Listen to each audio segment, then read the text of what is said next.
अस्सलाम वालेकुम, नमस्कार, सत श्री अकाल एंड गुड आफ्टरनून। मैं हूं अर्दुक आदमी और बात शुरू करेंगे एक बार फिर पाकिस्तान के डीजी आईएसपीआर अहमद शरीफ चौधरी साहब की प्रेस कॉन्फ्रेंस से ही। और जिस तरह से उन्होंने प्रेस कॉन्फ्रेंस की, उन्होंने बात की अफगानिस्तान को लेकर, भारत को लेकर, और ख़ास तौर पे जो डीएनए का वो कहते रहे कि जी पाकिस्तानियों का डीएनए जो है वो हिंदुस्तानी नहीं है, या अफगानिस्तान के लोग जो है अपना डीएनए नहीं बता सकते कि वो हिंदुस्तानी है। उस पे कई तरफ से उनके ऊपर क्रिटिसाइज किया जा रहा है। साथ ही उन्होंने जो कुरान की आयत बताते हुए ये कहा कि कोई भी मुसलमान जो है वो किसी भी नॉन मुस्लिम या काफिर के साथ दोस्ती नहीं कर सकता। उसके ऊपर भी काफी ज्यादा सोशल मीडिया पर भी उनको बातें सुनने को मिल रही हैं। वैसे तो खैर मैंने पहले भी ये बात की है कि बिल्कुल मुस्लिम जो हैं वो ना सिर्फ ये कि दोस्त हो सकते हैं किसी भी नॉन मुस्लिम के, या जो जिन्हें हम काफिर पता नहीं क्यों कहते हैं, लेकिन ये कि उनके साथ दोस्ती भी हो सकती है और हर तरह से जो है उनका ख्याल भी किया जा सकता है, और वो भी डेफिनेटली पाकिस्तान का या मुसलमानों का ख्याल रखते हैं।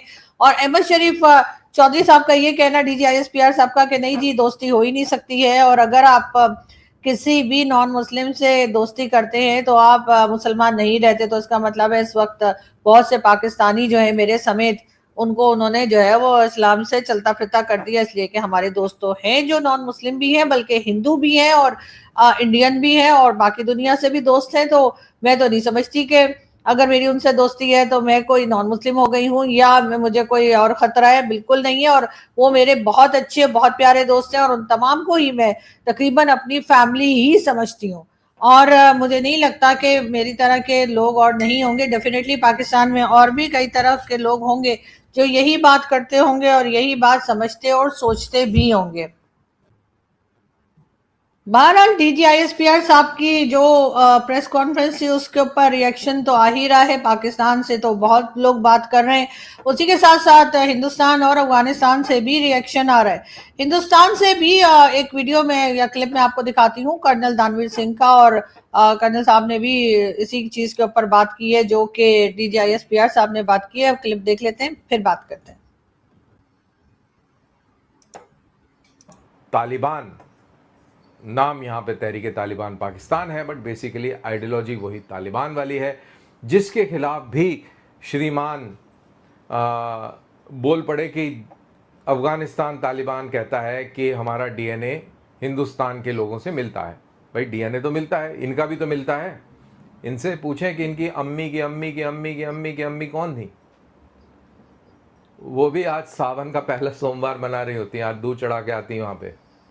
लेकिन उनकी बदकिस्मती की सेंट्रल एशिया से तुर्क लोग आए और हिंदू कुश पहाड़ पार किया उन्होंने, यहाँ पर इनके घरों को लूटा, इनकी औरतों के साथ में बहुत कुछ किया जो कि ये लोग करते हैं। आपने देखा इस्लामिक स्टेट ने क्या गैर मुसलमानों का किया हश्र, तो ये भी गैर मुसलमान थे, इनका भी ये हश्र हुआ। इनकी औरतों के साथ में क्या हुआ आप अंदाज़ा लगा सकते हैं। आदमियों को कत्ल कर दिया गया, औरतों को बंदी बना लिया गया और उनके साथ सब कुछ हुआ। और उसके बाद में जो जनरेशन पैदा हुई वो ये निकली। और जिस चीज़ की वजह से इनके ऊपर कत्ल जुल्म हुए, आज उसी चीज़ की दुहाई देते हैं और उसी चीज़ का जपते हैं और वही चीज़ को कहते हैं कि बस यही अल्टीमेट है और ये खुदाई बातें हैं जो कि इसमें लिखी हैं और इसको हम फॉलो करेंगे और हम भी जन्नत में जाएंगे। ये वही लोग हैं। इनके ऊपर क्या हुआ, इनकी हिस्ट्री इनको मालूम ज़रूर है मन मन में, लेकिन हिम्मत नहीं है उस तरीके से बोलने की, क्योंकि सत्ता सियासत ये चीज़ ही ऐसी है। लेकिन तालिबान वाले लोग हैं, उनकी चाहे कुछ भी बात कर लें, आप कितनी भी बुराई कर लें, जो भी बात आप कहना चाहें कह लें, नॉट दैट कि वो अच्छे लोग हैं, लेकिन उनका ये कहना कि डीएनए मिलता है, बिल्कुल सही बात है। डीएनए पूरा मिलता है अफ़गानिस्तान से लेकर और आपका पूरा north India, in fact not only Afghanistan, पूरा सेंट्रल एशिया, अफ़गानिस्तान, पाकिस्तान और पूरा north India, that is Gujarat, Rajasthan, Haryana, Punjab, Himachal, Uttar प्रदेश,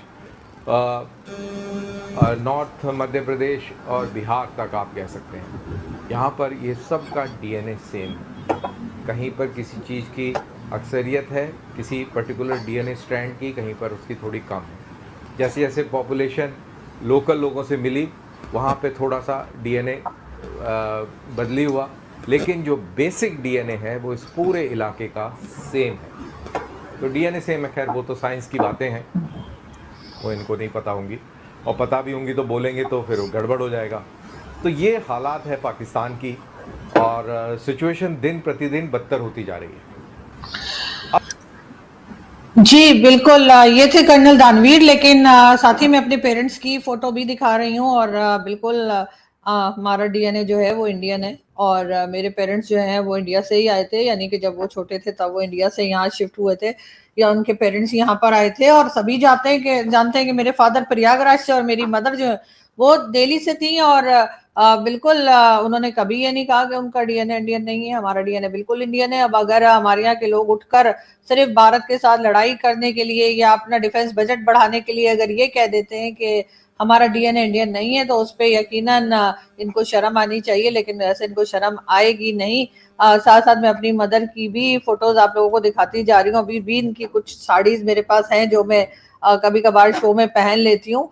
और लेकिन डीएनए के ऊपर जो है वो सलमान रशीद साहब ने भी एक बात कही थी मेरे शो में, मैं वो भी दोबारा यहाँ पे रिपीट करना चाहूंगी ताकि लोगों को याद आ जाए कि जो ये कहते हैं कि उनका डीएनए इंडियन नहीं है, तो उनके बारे में सलमान रशीद साहब क्या कहते हैं। कि हम अरबों की और मुगलों की और तुर्क जो है उनकी औलाद है, तो क्या वाकई हम लोग उनकी औलाद? नहीं देखिए वो ये ऐसी हमने दास्तानें बनाई हुई है, हम कहाँ अरब से आए हुए हैं, और हम सारे लोकल लोग हैं। जो जो अपना डीएनए कराता जा रहा है उसका पता चलता जा रहा है कि वो जी 99% साउथ एशियन है, यानी इंडियन है। और मैं कहता हूँ कि जिनके अंदर अरब खून निकल आता है ना, उनकी दादी पे फिर हमें शक करना पड़ता है, वो दादी भाग गई थी कहीं। लेकिन सर हमें शर्म क्यों आती है ये कहते हुए कि हमारा जो डीएनए वो हिंदुस्तानी है? जिस तरह से हमें कन्वर्ट किया ना, खासतौर पे तुर्कों ने, वो हमारे मुंह में थूक के जजिया लेके हमारे मुंह में थूकना या कचरा डालना, तो वो हमें एक शर्म तो थी कि यार हम ये हमारे साथ कितना जुल्म हुआ है। वो जिस तरह से हमें मुसलमान किया गया था ना, उसकी शर्मिंदगी हमारे अंदर है, जो हमें फोर्स करती है कि हम अपने आप को अरब बताएं कि नहीं, हम तो उधर से जमांदरू मुसलमान होके आए थे। उन्होंने कहा कि जी मैंने डीएनए अपना यूरोप जाके बड़े पैसे खर्च करके डीएनए चेक करवाया, तो उन्होंने कहा उनका नहीं निकला जो डीएनए वो भारतीय या हिंदुस्तान की तरफ से। किधर से आए थे फिर? वो दादी पे फिर शक करना पड़ेगा हमें, उनकी भज गई होनी है वो हमारे।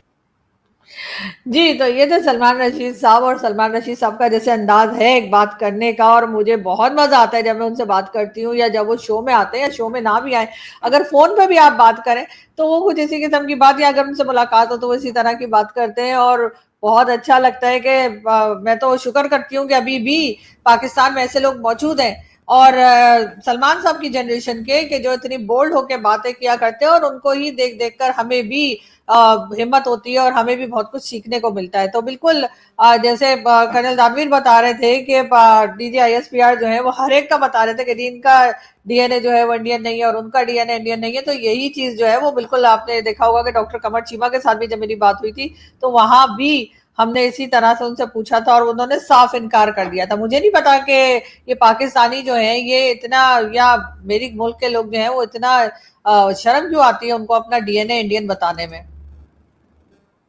इनके हिसाब से इंडिया एक गाली है, बिल्कुल जैसे हमारे यहाँ पे किसी को पाकिस्तानी बोल दो तो कितना बुरा लगेगा। तो इसी तरीके से इनके यहाँ भी इसी तरीके की कहानी है। तो उनको इंडियन करार दे दिया गया, यानी कि वो देशद्रोही हो गए, क्योंकि वो अपने हक की बात कर रहे थे, हक मांग रहे थे। तो जो हक मांगता है वो देशद्रोही हो जाता है। और ये खैर ये तो सभी जगह पे है, यहाँ भी अगर आप हक की बात ज़्यादा कर लेंगे तो आपको भी देशद्रोही मान लिया जाएगा, क्योंकि आपको उस पैमाने में फिट होना है। अगर आप उस पैमाने में फिट नहीं हैं तो फिर आप देशद्रोही हैं, चाहे कहीं भी हो, चाहे यहाँ हो या वहाँ हो।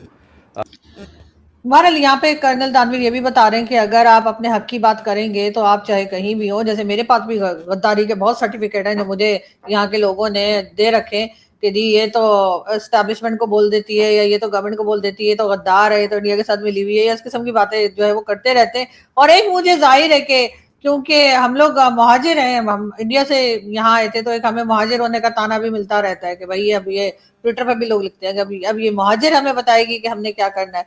लेकिन कर्नल दानवीर की बात से ये भी समझ में आया कि ये हर जगह होता है, और भारत में भी अगर कोई बहुत ज्यादा अपने हक की बात करे तो उसको भी गद्दार ही जो है वो डिक्लेयर कर दिया जाता है। तो इन्होंने पाकिस्तान ऑक्यूपाइड कश्मीर के जितने भी मुजाहिरीन थे, जो डेमोन्स्ट्रेटर थे, उनको इस तरीके से चिन्हित किया कि वो इंडियन है। तो बेसिकली बलूचिस्तान की बात करें वो भी इंडियन है, POJK की बात करें वो भी इंडियन है, खैबर पख्तूनख्वा में जो कोई शांति और अमन की बात कर ले वो भी इंडियन है, अफ़गानिस्तान में अगर DNA मिल जाए तो वो काफिर है। तो सब को अगर ध्यान से समझें और सबको जोड़ें तो आप समझ में आएंगे कि इस समय कितने प्रेशर और टेंशन में है भाईजान। इनको लग रहा है, महसूस हो रहा है, चारों तरफ से तपिश आ रही है, इनको महसूस हो रहा है कि ये वर्दी किसी दिन भी जल सकती है, पिघल सकती है। सिचुएशन गंभीर है। जी हाँ, सिचुएशन गंभीर है, और इस वक्त भी कश्मीर में, आज़ाद कश्मीर या POK में जो चल रहे हैं, यानी जो इलेक्शंस चल रहे हैं, उसको लेकर बात की जा रही है कि वहां पर इस वक्त भी लोग प्रोटेस्ट कर रहे हैं। और इस वक्त इस्लामाबाद की अगर मैं बात करूं तो पूरे इस्लामाबाद में जगह जगह पर पुलिस खड़ी कर दी गई है, रेंजर्स जो हैं वो लगा दिए गए हैं, हर जगह पे कंटेनर्स ही कंटेनर्स इस वक्त इस्लामाबाद में भी लगा दिए गए हैं, क्योंकि इनको डर है कि कहीं इस्लामाबाद के लोग बाहर ना निकल आए, या कहीं आज़ाद कश्मीर या POK के लोग जो हैं वो कहीं मार्च करते हुए इस्लामाबाद ना पहुंच जाएं और पार्लियामेंट के आगे या D चौक पे अपना प्रोटेस्ट ना शुरू कर दें। तो इन्होंने पूरे इस्लामाबाद को एक तरह से कंटेनर सिटी बना दिया है, और इस्लामाबाद में ना कोई आ सक रहा है ना जा सक रहा है, और इन्होंने जो है पूरा इस्लामाबाद इस वक्त जो है एक तरह की लॉकडाउन की हालत में कर दिया है। लेकिन उससे होगा क्या? उससे होगा यही कि लोग और इनके खिलाफ होते चले जाएंगे, और ये अपनी जान बचाते हुए दिखाई नहीं दे रहे। दूसरी तरफ इनकी गलत पॉलिसी की वजह से जाहिर है कि लोग जो हैं इनको अब सीरियसली नहीं ले रहे हैं, और उल्टा इनके ऊपर बहुत ज्यादा तनकीद की जा रही है। जो मोहसिन नकवी ने कहा था कि जी सिस्टम कोलैप्स कर रहा है, तो वो भी एक इनके लिए जो है एक तरह से नेगेटिव चीज ही बन गई है, और एक तरह से नेगेटिविटी ही देखने में आ रही है कि जो सिस्टम कोलैप्स करने की ये बात कर रहे हैं। तो इसका मतलब फिर वही आ जाता है कि इन्हें एक बार फिर यहाँ पर डिक्टेटरशिप चाहिए, ये एक बार फिर जो है वो अपनी हुक्मरानी चाहते हैं। वैसे तो अभी भी उनकी हुक्मरानी है, मुझे तो समझ नहीं आ रही कि जो काम, या ऐसा कौन सा काम है जो ये इस वक्त नहीं कर पा रहे, और जिसके लिए इनको जो है वो सदर बनने की भी जरूरत है, और तभी चीजें कंट्रोल में आएंगी। ये बात यकीनन किसी को भी समझने में दिक्कत होगी और मुश्किल आएगी। लेकिन बहरहाल इस वक्त फिर एक बार कोशिश की जा रही है कि पाकिस्तान को फिर से एक हार्ड स्टेट बना दिया जाए, पाकिस्तान को डिक्टेटरशिप दोबारा से देखनी पड़ सकती है, और उसके लिए बहुत तेजी से काम हो रहा है। वैसे तो खैर ख्वाजा आसिफ साहब जो हैं वो मोहसिन नकवी को काफी हद तक खरी खरी सुना रहे हैं, और उनका ये भी कहना है कि अगर मोहसिन नकवी को ये लगता है कि यहाँ पर सिस्टम कोलैप्स कर गया है और अब सब कुछ बदल जाना चाहिए और पूरे सिस्टम को लपेट देना चाहिए, तो सबसे पहले तो मोहसिन नकवी जो है वो अपनी जो सीट है, यानी कि एज अ होम मिनिस्टर, वहां से रिजाइन करें, और उसके बाद जो है मोहसिन नकवी साहब जो है उस पर रिजाइन करने के बाद जो है वो जो चेयरमैनशिप उनको मिली हुई है क्रिकेट बोर्ड की, वहां से भी रिजाइन करें, तब ही बात बनेगी। बहरहाल ये सिलसिला जो है वो चलता चला जा रहा है, और दूसरी तरफ गवर्नमेंट जो है वो इस बात से साफ इनकार कर रही है, या फिर स्टेट जो है वो इस बात से, पीपल्स पार्टी समेत और मिलिट्री एस्टेब्लिशमेंट समेत सब इस बात से साफ इनकार कर रहे हैं कि जो कुछ मोहसिन नकवी ने कहा उसमें कहीं से भी उनका हाथ है, या उनका हाथ पांव नाक कान कुछ है। वो कहते हैं जी वो मोहसिन नकवी का अपना ही स्टेटमेंट है और हम उसके साथ नहीं है, उन्होंने जो भी कहा अपनी मर्जी से कहा और उसके जिम्मेदार वो खुद है। इस किस्म की बातें भी की जा रही हैं। जाहिर है कि ये हमने हमेशा से देखा है कि जब कोई स्टेटमेंट आ जाती है उसके बाद अगर इनको उल्टी पड़ जाए, या तो ऐसा हो कि लोग कहेंगे हाँ जी हाँ वाकई में यहाँ तो कुछ हो ही नहीं रहा है और सिस्टम को लपेट देना चाहिए तो ये फौरन ही मोहसिन नकवी को शाबाशी दे देते। लेकिन अब अगर ऐसा नहीं हो पा रहा है तो इन्होंने फिर ये सोचा कि चलो वैसा करते हैं कि इससे बिल्कुल ही दूसरी तरफ चले जाते हैं और कह देते हैं कि जी ये स्टेटमेंट उसका अपना है। करने वाले ये भी कहते हैं कि मोहसिन नकवी जो है वो प्राइम मिनिस्टर बना दिए जाएंगे और फील्ड मार्शल जो है वो सदर बना दिए जाएंगे। ये सिस्टम को फेल बताने के बाद या सिस्टम को लपेट देने के बाद ये सब कुछ हो सकता है। अब पाकिस्तान जैसी कंट्री में जहां पर के कुछ भी पॉसिबल है, आप किसी बात से इनकार नहीं कर सकते कि यहाँ पर ऐसा नहीं होगा, क्योंकि जिस तरह के हुक्मरान और जिस तरह के लोग यहाँ पर गवर्नमेंट चलाने वाले जो आते हैं उनको देखकर तो साफ पता लगता ही है कि किस तरह के लोग हैं और ये क्या कुछ कर सकते हैं। दूसरी तरफ अफगानिस्तान के साथ भी हमारा लड़ाई झगड़ा जो है वो बढ़ता चला जा रहा है, कहीं से भी काबू होने में नहीं आ रहा है और ना ही ऐसा लग रहा है कि कोई इसको कम करना चाह रहा है। चाहे वो गवर्नमेंट हो, चाहे वो मिलिट्री स्टैब्लिशमेंट हो, इनको हर वक्त एक ना एक कॉर्नर या एक ना एक बॉर्डर ऐसा जरूर चाहिए होता है जो कि हर वक्त पाकिस्तान का एक्टिव रहे, जहां पे हर वक्त ये लगे कि कहीं से भी अटैक हो सकता है। और उसी चीज का ये फायदा उठाते हैं, उसी चीज का ये फायदा उठाने की कोशिश करते हैं कि ये देखिए जी अफगानिस्तान हम पे अटैक कर रहा है, ये देखिए जी भारत हम पे अटैक कर रहा है, और यही चीजें लेकर ये आगे बढ़ते हैं। लेकिन इस बार थोड़ा इनको टफ टाइम इसलिए मिल रहा है कि ना तो लोग अफगानिस्तान वाले झगड़े के बीच में आ रहे हैं, इन पे बिलीव नहीं कर रहे, और ना ही भारत के साथ इस वक्त कोई किसी किस्म का भी लड़ाई झगड़ा करना चाहता है। ये जरूर चाहते हैं, इसमें इनका फायदा ही है, और पहले भी जब ऑपरेशन सिंदूर हुआ था उसका फायदा भी जिन लोगों ने उठाया है वो सभी के सामने है। लेकिन इस वक्त जो है वो जाहिर है कि ख्वाजा आसिफ साहब हो गए या बाकी की PMLN की जो लीडरशिप है वो जरूर थोड़ा घबराई हुई है, क्योंकि अगर सिस्टम को लपेट दिया तो सबसे पहले इनकी सीट्स चली जाएंगी। कहीं के डिफेंस मिनिस्टर, कहाँ के फाइनेंस मिनिस्टर, कहाँ के प्राइम मिनिस्टर, वो तमाम की तमाम चीजें जो हैं वो इनकी खत्म हो जाएंगी। और इसीलिए शायद ये इस वक्त मोहसिन नकवी के ऊपर भड़क गए। लेकिन कहने वाले ये भी कहते हैं कि अब अगर ये फैसला कर लिया गया है कि सिस्टम को नहीं चलने देंगे तो ये नहीं चलने देंगे, और चाहे दूसरा सिस्टम भी ना चले, लेकिन ये वाला जो है ये डेफिनेटली अब इनके गले में फंस चुका है। यहाँ से हम चलते हैं, आपसे मुलाकात होगी नेक्स्ट वीडियो में। अपना बहुत सारा ख्याल रखिएगा। Thank you.